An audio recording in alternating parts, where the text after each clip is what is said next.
Halo teman-teman semua, selamat datang kembali di channel kita. Nggak kerasa ya, kita sudah sampai di akhir renungan berseri kita yang berjudul Iman dan Dunia Remaja. Ini adalah hari ketujuh, hari terakhir, dan judul kita hari ini adalah Iman yang nggak goyah sampai finish. Yuk, kita awali dengan doa. Roh Kudus, terima kasih buat penyertaan-Mu selama 7 hari ini. Sekarang, curahkan kuasa-Mu sekali lagi, dan tuntun kami untuk memahami kebenaran-Mu yang luar biasa. Dalam nama Tuhan Yesus, amin. Teman-teman, coba deh buka Alkitab kalian di Ibrani 12 ayat pertama. Di situ dikatakan, karena kita mempunyai banyak saksi, bagaikan awan yang mengelilingi kita. Marilah kita menanggalkan semua beban dan dosa yang begitu merintangi kita, dan berlomba dengan tekun dalam perlombaan yang diwajibkan bagi kita. Ayat ini keren banget, karena menggambarkan perjalanan iman kita itu kayak lari maraton, bukan lari sprint jarak pendek.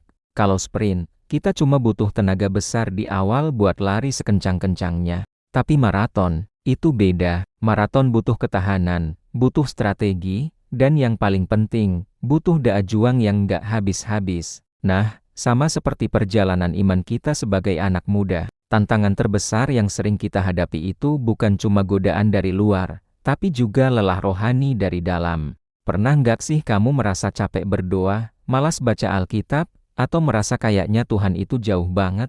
Itu wajar kok, rasanya seperti pelari maraton yang di tengah jalan kakinya mulai kram dan napasnya sudah nggak beraturan. Di saat-saat seperti itulah kita diuji. Apakah kita akan berhenti di tengah jalan, atau kita akan terus lari sampai garis finish? Aplikasinya buat kita sederhana, terus bertumbuh dan jangan pernah menyerah. Pertumbuhan rohani itu nggak instan. Sama seperti otot yang dilatih terus-menerus, iman kita juga perlu dilatih setiap hari supaya makin kuat. Jangan biarkan rasa lelah membuatmu berhenti. Bayangkan seorang pelari maraton profesional. Saat dia merasa lelah, apa yang dia lakukan? Dia nggak lihat ke kiri atau ke kanan, apalagi lihat ke belakang. Dia akan memfokuskan pandangannya lurus ke depan, ke garis akhir. Itulah yang harus kita lakukan juga. Fokus kita adalah Yesus, garis finish kita. Saat dunia di sekitar kita menawarkan banyak distraksi, banyak hal yang bisa bikin kita goyah, pandang terus pada tujuan akhir kita. Lalu, gimana cara praktisnya? Implementasinya adalah dengan membangun rutinitas rohani yang sehat. Ini bukan soal kewajiban yang memberatkan, tapi soal membangun kebiasaan yang menguatkan. Coba deh, sisihkan waktu setiap hari, mungkin 15 menit di pagi hari, untuk saat teduh. Baca 1 atau 2 ayat Alkitab, renungkan, dan ngobrol sama Tuhan lewat doa. Bergabunglah dengan komunitas rohani yang positif, entah itu di gereja, persekutuan doa, atau kelompok kecil. Punya teman seperjuangan itu penting banget untuk saling menguatkan. Jangan lari sendirian, tapi berlarilah bersama-sama. Sebagai kesimpulan dari seluruh seri renungan kita, ingatlah ini, remaja yang beriman kuat itu bukan cuma jadi anak baik, tapi juga menjadi agen perubahan.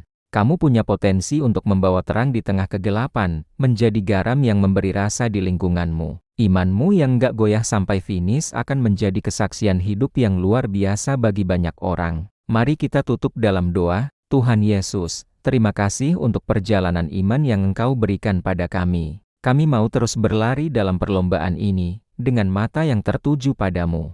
Kuatkan kami saat kami lelah, dan jangan biarkan kami menyerah. Berkati setiap langkah hidup kami, agar iman kami semakin kokoh hingga akhir. Tuhan memberkati setiap langkah hidupmu, hari ini dan selamanya. Amin. Sebagai motivasi akhir, ingatlah, iman kuat hari ini menentukan masa depanmu. Ikut zaman boleh, tapi hanyut jangan, tetaplah relevan tanpa kehilangan roh. Terima kasih sudah mengikuti seri renungan ini dari awal sampai akhir. Jangan lupa like, komen, dan share video ini supaya lebih banyak anak muda yang diberkati. Sampai jumpa di konten-konten selanjutnya. Tuhan memberkati.